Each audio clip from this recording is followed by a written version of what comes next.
Mesdames, Messieurs, bonsoir. Merci de renouveler encore une fois de plus la confiance à Canal Numérique Télévision et votre émission Mozindo, le chronique politique que vous suivez à chaque occasion. Vous êtes à l'étranger, à Kinshasa et dans différentes provinces de la République démocratique du Congo. Sachez que cette émission est réalisée par Daniel Tshisungu et Jeff Azam qui est à la régie finale.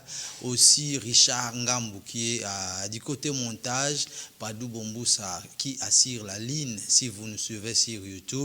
Merci de liker et de partager JL Télévision chez vous pour pouvoir décortiquer et suivre l'actualité en République démocratique du Congo comme nous le faisions à ces jours.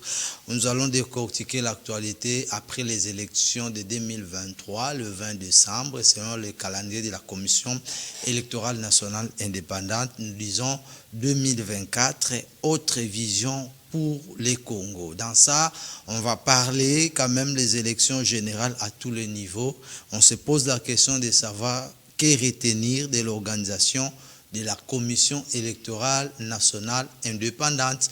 Mais aussi, nous allons parler du nouveau Parlement congolais. Quel défi à relever cette fois-ci quand on aura 500 députés cette fois-ci, après la confirmation par la Cour constitutionnelle. Mais je vous rappelle que c'est pour ces 29 qu'il y aura le premier plénière pour identifier la majorité et autres, qui sera bien sûr dirigé par le secrétaire général de l'Assemblée nationale.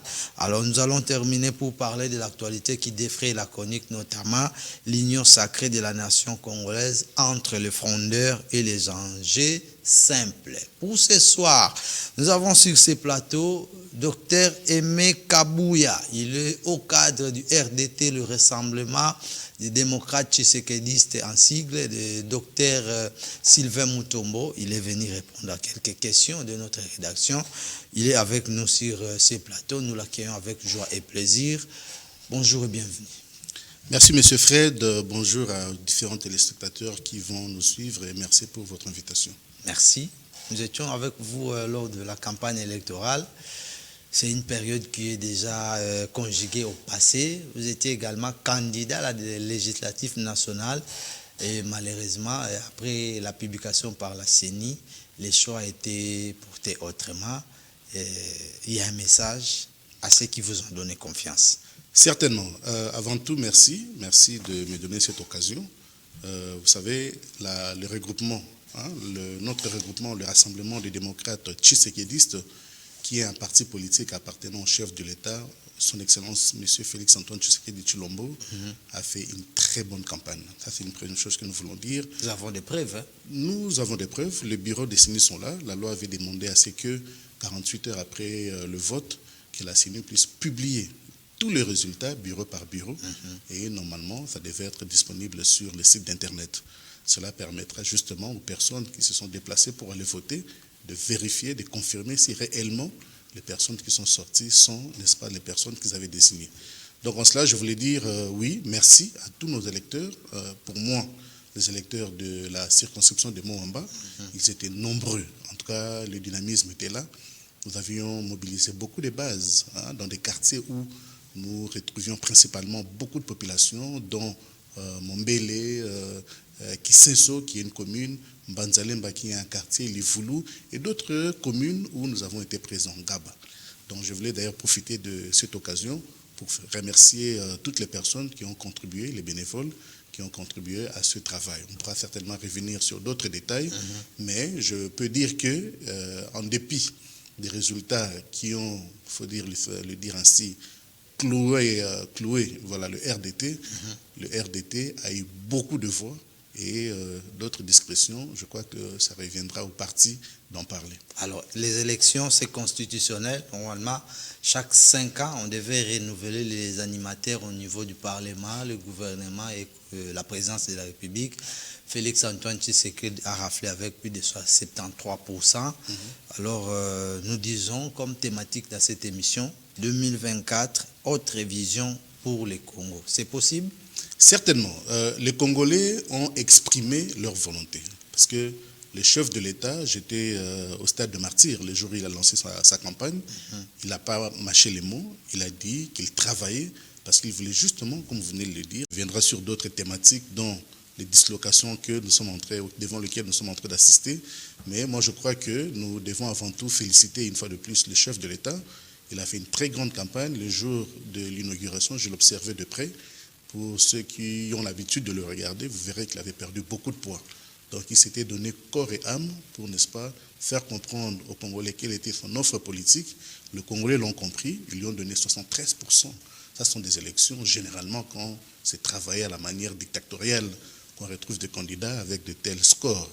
Mais lui, de manière ouverte, transparente, crédible, il est parvenu à obtenir ces scores. Je crois que les Congolais lui ont envoyé un message pour dire « Monsieur le Président, vous avez fait une promesse, vous voulez vous attaquer au social des Congolais, vous voulez créer une classe politique congolaise, une nouvelle classe politique congolaise avec de nouveaux acteurs, voici l'occasion vous est donnée. » Donc, utilisez cette discrétion présidentielle qui vous revient pour offrir, n'est-ce pas, ce que vous avez promis à travers votre tournée électorale. Alors, le chef de l'État était au stade de Martyr. Oui. Il a été aux côtés de ses homologues de plusieurs pays d'Afrique. En quelque sorte, c'est un pari gagné ou Un grand pari gagné. Vous savez, retournons 5 ans en arrière, avant que l'administration qui est sortie en 2018 ne puisse quitter le pouvoir. Le Congo était un pays qui était banni de la communauté internationale, même au niveau de l'Afrique. Le Congo était devenu une distraction pratiquement sur le plan géopolitique pour le milieu politique, si je peux le dire ainsi. Monsieur Tshisekedi, et je profite d'ailleurs pour féliciter Monsieur Lutundola, qui était son ministre. Antoine Tshisekedi Tshilombo a été investi à sa propre succession au cours d'une cérémonie solennelle ce samedi 20 janvier 2023. Je le félicite, je le salue sur leur. Mais sans faire du bruit. Dans le calme, les intellectuels ou les personnes qualifiées ou appropriées travaillent dans le calme et vous pouvez les juger sur base des résultats. Aujourd'hui, quand nous regardons le résultat par rapport à la question que vous avez posée, vous voyez que beaucoup de chefs d'État se sont déplacés.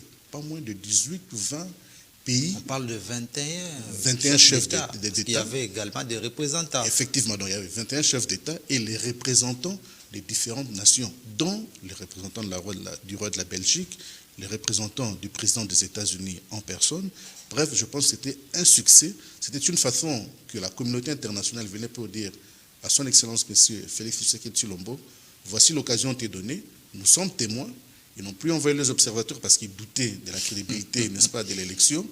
Donc je crois que et les Congolais et la communauté internationale qui se sont représentés à travers leurs chefs d'État sont venus pour couronner, n'est-ce pas, de gloire cette victoire qu'il faut saluer. Et je pense aussi un message comme quoi qu'ils sont ouverts à de nouvelles collaborations avec le Congo. Très bien. Alors, le chef de l'État au stade, il avait focalisé son discours sur six piliers. Oui. Contrairement à 2018, il y avait 16 principales priorités, notamment l'amélioration de la sécurité des Congolais, la création d'emplois et autres. Dans tout ce qu'il a dit, pour pouvoir soulager la population congolaise qui était, je peux dire, dans le misère, par où devait-il commencer? Vous savez, les experts dans la matière vous diront, quand vous voulez miser sur l'amélioration de la vie sociale des Congolais, il faut commencer par l'économie. Qu'est-ce que cela veut dire? Nous savons que sur le plan sécuritaire, c'est une phrase qui ne fait que revenir dans la bouche des acteurs politiques. Mais c'est pas slogan, c'est pas un slogan vide quand il dit le peuple d'abord. Quand on parle du peuple congolais aujourd'hui, on voit un peuple appauvri, un peuple qui n'a pas de pouvoir d'achat, un peuple qui n'a pas du travail, un peuple qui est quelque part, entre guillemets, voué à son propre sort. Vous savez, la période de campagne nous a permis de pénétrer la société congolaise pour constater réellement que ce n'est pas un slogan comme nous disons que le peuple congolais vit dans la pauvreté. Vit dans le coin de la capitale congolaise. Oui, je reviens sur quelques coins. Certainement, certainement. Vous savez, quand vous rentrez dans des coins comme Coin Chaud à Limité vers Kingabwa, quand vous rentrez à Mombele Calais, quand vous rentrez à Mombele Mujinga, vous rentrez à Kisenso Mujinga et Calais, ou quand vous rentrez à Mombele Bolingo, mais vous vous dites, même en préhistoire, les gens n'ont pas vécu dans de telles conditions de vie. Il manque de tout.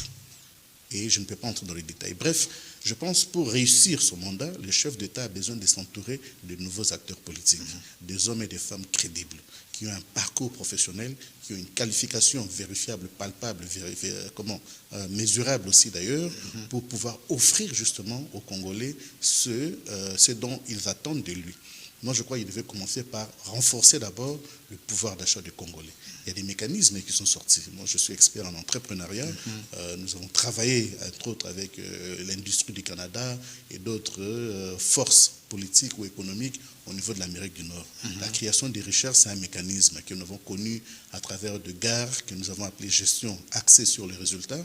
Ce sont des pratiques qu'on met en œuvre pour parvenir à créer les richesses ou à renforcer, n'est-ce pas, la capacité des venir à asseoir la classe politique pour leur présenter une vision.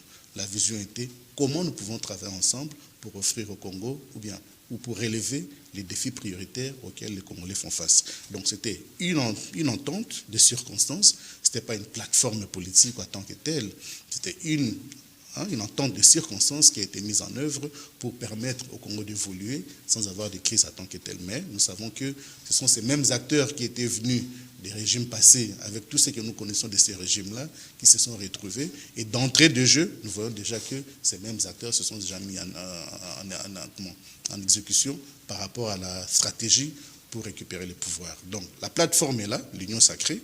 Quel sera son avenir politique? C'est un grand point d'interrogation au vu de la création de plateformes que nous sommes en train de voir au niveau du Parlement au moment où nous parlons. Alors, si vous me permettez, on va essayer un peu de faire le décryptage par rapport à la naissance d'une nouvelle plateforme qui s'appelle Pacte pour le Congo retrouvé, où on trouve les anciens sociétaires de l'Union sacrée, mais aussi d'autres venant d'ailleurs, pour soutenir la vision du chef de l'État, mais aussi ses actions. Permettez de faire un lapsus. Moi, je suis dans le monde d'affaires. Nous sommes régis par des contrats. Un contrat peut être verbal, tout comme il peut être écrit. Voyez-vous? Dès lors que nous avons un contrat en exécution, que nous n'avons pas dissolu, ou bien nous n'avons pas dissous, il s'avère que nous demeurons partenaires. Alors, quand un partenaire du contrat se retire ou s'excuse ou s'éclipse pour aller créer un autre environnement qui est censé reproduire les effets du contrat dans lequel nous étions engagés, il faut constater là directement une rébellion ou un non-respect du contrat. Bref, ce que j'essaie de dire ici, nous avons tous été surpris, on a été tous pris à pied levé, personne ne l'a vu venir, la création de cette plateforme politique. Mais lorsque c'est venu, nous étions tous curieux de connaître qui sont les acteurs faisant partie de ces plateformes. À première vue, vous constatez directement une zone linguistique, en majorité. C'est une zone linguistique. Ça, c'est quand même curieux, il faut lui dire, c'est quand même curieux. Alors, quelque chose qui soutient la vision et les actions du chef de l'État devrait être quand même de toutes les tendances confondues. Géopolitique, connaissant la réalité du Congo. Le deuxième aspect, ce sont des anciens membres pour la plupart du FCC, PPRD. Voyez-vous? Ce sont des acteurs politiques, bien sûr. Certes, ils sont libres de se réunir. Mais nous étions en train de dire que la population a demandé au chef de l'État de lui amener. Mais les actions du gouvernement sont conçues pour la population. Bien sûr. C'est-à-dire les ministres, les députés et tous les autres qui sont payés avec l'argent du contribuable congolais devraient être retenus, payés, financés pour le bien-être de la population. Or, au regard de ce que nous connaissons du Congo des derniers 20 ans, nous savons que beaucoup d'acteurs, je ne dis pas tout, beaucoup d'entre eux n'ont pas été travaillés pour l'intérêt supérieur de la population congolaise. Les Congolais doivent se poser des réelles questions autour de cette plateforme qui s'est créée. Je ne suis pas en train de promouvoir une polémique ici, je ne suis pas en train de pousser une réflexion allant dans le genre « ils ont trahi ». Non. Mais en tant qu'analyste, en tant qu'observateur, en tant qu'expert. Mais vous avez seulement constaté qu'il y a eu rébellion. Il faut le dire ainsi. Je parlais du principe du contrat. Le contrat a généralement 5 éléments. Je ne vais pas entrer dans les détails sur une matière de droit. Quand vous ne respectez pas même un seul élément du contrat, tout le contrat devient vous m'excuserez, je suis anglophone, hein? Il y a des mots par moi qui m'échappent. Voilà, dans le Congo, le contrat perd sa substance. Ouais. Donc si le contrat a 5 éléments, vous devez respecter les 5 éléments. Ici, l'élément constitutif de l'union sacrée était une collaboration collective. Mais si dans cette collaboration collective, vous vous retirez, vous dites, oh, éventuellement, entre guillemets, dans le but de faciliter l'informateur la tâche, au lieu de venir identifier une majorité, nous lui présenter une majorité, ça c'est une excuse. Moi je crois que les Congolais en ont marre de ces jeux et les Congolais attendent de la classe politique congolaise une nouvelle approche, une nouvelle politique, un nouveau dynamisme pour l'intérêt supérieur de cette même population qui a été aux urnes il y a moins d'un mois. Dans cette plateforme, aujourd'hui on parle déjà de plusieurs candidats ou encore élus, nationaux comme provinciaux. Est-ce que le chef de l'État, Félix-Antoine Tshisekedi, a encore besoin de pouvoir nommer un informateur pour identifier la majorité au sein de notre Parlement? En tout cas, ça c'est mon point de vue personnel. Je regarde la caméra, je dis au chef de l'État, s'il aura la possibilité de suivre cette émission, le chef d'État, vous avez obtenu du peuple congolais 73% de leur confiance. Et encore, avec tous ces éléments qu'on a eus, de part et autre, comme de fraude de la part de l'opposition. Mais dans l'ensemble, la CENI nous a présenté un score de 73%. Monsieur le Président, les Congolais vous ont dit créer une nouvelle classe politique. Les Congolais vous ont dit utilisez votre pouvoir discrétionnaire pour donner au Congo une nouvelle classe politique. Le Président n'est pas obligé de tenir compte du poids politique du Parlement. La Constitution le propose, la Constitution le suggère pour éviter éventuellement des conflits entre la branche exécutive et la branche parlementaire. La Constitution le suggère comme tel.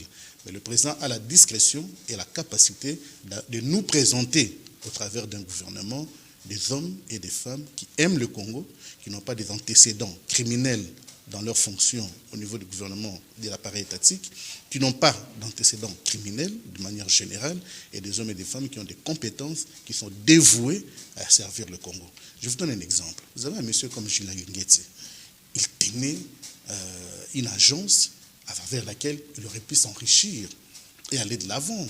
Mais ce monsieur a brillé par sa compétence. Il a été de manière ponctuelle présent là où on en avait besoin de lui. Avec tout le risque. Avec tous les risques que ça comportait, parce qu'on a vu des émissions, des reportages, comment on en voulait même à sa vie personnelle, voyez-vous. Alors, un homme pareil, moi je le vois, ça c'est Aimé Kabouya qui parle, je le vois comme un potentiel Premier ministre du Congo. Vous imaginez avoir quelqu'un comme Gilles Alinguet comme Premier ministre, il faudrait être fou, excusez-moi les termes, passez-moi l'expression, pour aller oser voler dans les caisses de l'État. Donc moi je pense que le chef de l'État a une occasion unique de faire table rase de ces jeux politiques et d'identifier à sa propre discrétion des hommes et des femmes capables de lui permettre d'atteindre les objectifs qu'il a promis, n'est-ce pas, aux Congolais. Je voudrais ouvrir encore la porte, une fenêtre, et si je peux me permettre, de considérer dans la diaspora. Parce que vous savez, c'est vrai, la diaspora, une partie de la diaspora a trahi. Quand je dis trahi, par rapport à leur performance au regard des postes qui leur ont été, n'est-ce pas, offerts. Mais au sein de la diaspora congolaise, que ce soit en Europe, en Amérique, en Afrique et ailleurs, vous avez des hommes et des femmes très capables, très bien qualifiés, avec des cursus professionnels de taille, de haute facture. Le président peut aller puiser là-dedans pour offrir au Congo une nouvelle classe politique. Ça va encore nécessiter de la polémique, parce que lors de mandat précédent, l'opinion a crié plus pour les collaborateurs du chef, surtout venant de l'étranger. Bon, vous savez, vous suggérez encore qu'il a épuisé là-bas. 2018 était comme un premier essai. On peut le dire, c'était un bal d'essai pour le chef de l'État. C'était la première fois qu'il occupait une fonction exécutive au sein de l'appareil étatique au Congo. Naturellement, il y avait des paramètres. C'est des hautes responsabilités. Des hautes responsabilités, mais il y avait des paramètres qu'il ne maîtrisait pas totalement, ce qui est tout à fait normal. Moi, je crois qu'avec les 5 ans à la tête de l'exécutif congolais, le chef d'État a eu le temps de comprendre. Il a eu le temps d'analyser. Je me rappelle encore de son interview sur sur une chaîne concurrente, pour ne pas citer les noms. Il a dit clairement, il ne pouvait pas imaginer les degrés de compromission dont faisait montre la majorité des acteurs politiques congolais. Il a même dit, il serait tenté de dire comme son prédécesseur, s'il pouvait avoir ne serait-ce que 15 personnes honnêtes, intègres, aimant le Congo pour matérialiser son action politique. Bref, ce que j'essaie de dire ici, c'est que le chef de l'État a la chance de briller par la sélection. Vous savez, quand vous étudiez le business management, ça fait partie de mon domaine d'expertise, vous avez un cours qu'on appelle ressources humaines. Quand vous voulez donner une fonction, n'est-ce pas, ou plusieurs fonctions à des personnalités, faut faire l'appel d'offres, que les personnes, qu'on identifie d'abord, qu'on décrive les postes à pourvoir, qu'on décrive les particularités des personnes qui peuvent occuper ces postes, qu'on lance des appels d'offres. À ce moment-là, les personnes, hommes et femmes, qui viendront postuler pour occuper ces postes ou qui seront identifiés pour occuper ces postes, le feront en conséquence des causes et non le contraire. Parce qu'au Congo, c'est devenu, nous avons tel poids politique, de ce fait, nous méritons les ministères. Nous avons tel nombre de députés, nous méritons les entreprises publiques. Moi, je crois qu'il faut tourner. Ça, c'est la Constitution, hein? Oui, certes. C'est pour ça que j'en appelle au pouvoir discrétionnaire du chef de l'État. Le chef de l'État sera le seul à être critiqué à la fin de ses mandats. Donc, je crois que c'est une occasion unique pour lui de désigner des hommes et des femmes qui pourront aussi venir du Parlement, selon le... Par exemple, au niveau de la primature pour le prochain locataire, sur le plan personnage, vous, Aimé Kabouya, souhaitez que ce soit une dame ou un homme, par exemple? Bon, le chef d'État parle de la parité hommes et femmes. D'ailleurs, il le démontre suffisamment bien. Il a beaucoup insisté sur le fait que nous pouvons... Enfin, il avait manifesté, émis un souhait d'avoir un Parlement paritaire, hommes et femmes, mais ça va à travers les élections. Ce sont les électeurs qui font les choix. Tout a été bouleversé, hein? Malheureusement, avec tout ce que nous avons connu aussi durant le processus. Mais moi, personnellement, je suis un fervent défenseur des droits de la femme. Je pense que de nos jours, les femmes sont devenues très capables. Et d'ailleurs, il suffit d'entrer dans le monde occidental aujourd'hui. Vous verrez comme chef d'entreprise, ministre, ainsi de suite. En passant, nous avons une dame qui s'appelle Yves Bazaïb à la tête du ministère. Voilà, donc Nefertiti Ngoudianza aussi. Right. C'est une sénatrice très brave, hein? Exactement. Donc ce sont des dames qui peuvent être utiles pour aider le chef de l'État dans son action politique à venir. Mais moi, je pense qu'il faut regarder un bon profil d'une personne intègre, capable, compétent. Ce sont des grands électeurs. Des grands électeurs, voilà les termes. Ce sont des... Help me out. Ce sera nos candidats députés provinciaux qui vont désigner ces sénateurs et les bourgmestres. Nous leur demandons de vraiment peser de leur poids pour identifier des hommes et des femmes capables d'offrir à Congo quelque chose de nouveau et non les désignations par rapport aux enveloppes obtenues. Espérons que cette fois-ci, on n'aura plus le théâtre qu'on avait vu en 2018 où, par exemple, l'UDPS avait quelques députés au niveau de l'Assemblée provinciale incapables de lire même un sénateur. Parce que les enveloppes avaient circulé, justement. Donc, si nous sommes patriotes, nous aimons le Congo, nous devons désigner les hommes et les femmes qu'il faut, avec leur poids politique, pour pouvoir apporter un changement au sein des institutions en tant que telles. C'est pour là que nous appelons à nos députés, écoutez, ne regardez pas vos intérêts. 5 ans de salaire, tels que nous les connaissons, c'est suffisamment pour s'offrir une situation financière alléchante. Démontrez votre patriotisme, donnez-nous les sénateurs capables d'aider le chef de l'État à l'accomplissement de son mandat. Inutile de sacrifier le pays pour les intérêts personnels.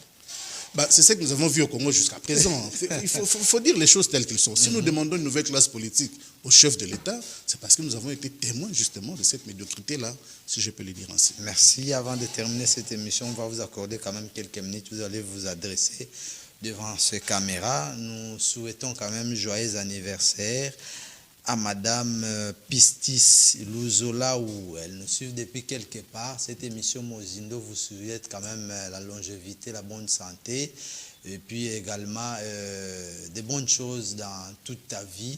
Madame Pistis Luzola, à l'occasion de ces bougies que vous ajoutez dans votre vie.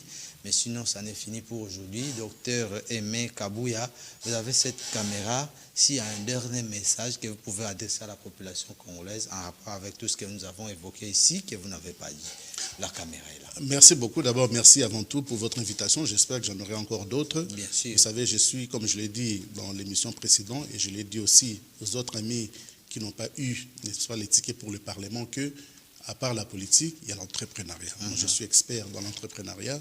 Nous avons un incubateur économique des entreprises qui se spécialise dans la formation, dans le domaine d'agrobusiness, dans la bonne gouvernance, dans le coaching, dans la gestion quotidienne de manière générale des entreprises. Nous avons des bailleurs de fonds au niveau international capables de financer des grands projets, des grandes envergures.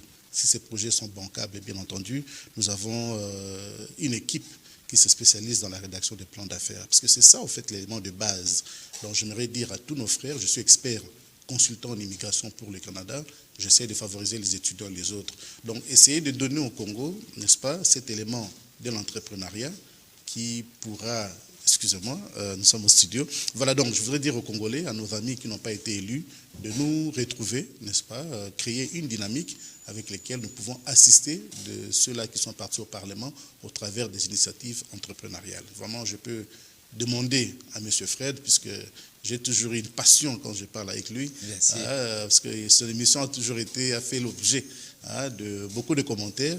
Alors je souhaiterais éventuellement revenir pour parler que de l'entrepreneuriat et des opportunités d'affaires, s'il me le permettra. Sinon, pour le reste... La porte, elle est grandement ouverte. Merci beaucoup. Merci à tous nos téléspectateurs. Merci à tous nos électeurs, tous les bénévoles qui ont travaillé dans notre bureau de campagne et ailleurs. Nous vous disons merci, que le Seigneur vous bénisse, que le Seigneur bénisse le Congo et surtout que le chef utilise son pouvoir discrétionnaire pour nous donner une nouvelle classe politique. Merci beaucoup, le docteur Aimé Kabouya, pour votre passage encore. Monsieur Aimé Kabouya, docteur, c'est docteur Sylvain Mutombo. Merci. Merci beaucoup pour ces précisions. Encore une fois de plus, joyeux anniversaire à Madame Pistis Luzolaou. Elle nous suit depuis Kinshasa, capitale de la République démocratique du Congo. Elle fête son anniversaire ce soir. Elle est née le 26 janvier d'une certaine année. Que l'Éternel, bon Dieu, puisse encore t'accorder la longévité, la bonne santé, la sagesse, surtout dans toutes tes entreprises, qu'elle vous pousse encore à aller de l'avant à l'occasion de ces énièmes bougies que vous soufflez dans votre vie. Merci également à M. JL qui nous suivent depuis le clinique Saint-Sauveur à Bandalungwa et tout le monde qui nous a soutenus à travers cette émission. Daniel Tisson qui était à la réalisation et aussi à la prise de vie. Merci à Richard Ngambou du côté montage et aussi Jeff Azam à la régie finale. Et nous vous laissons entre les bonnes mains de ces grands vaillants techniciens. Restez branchés, scotchés sur Canal Numérique Télévision. On se verra. À très bientôt.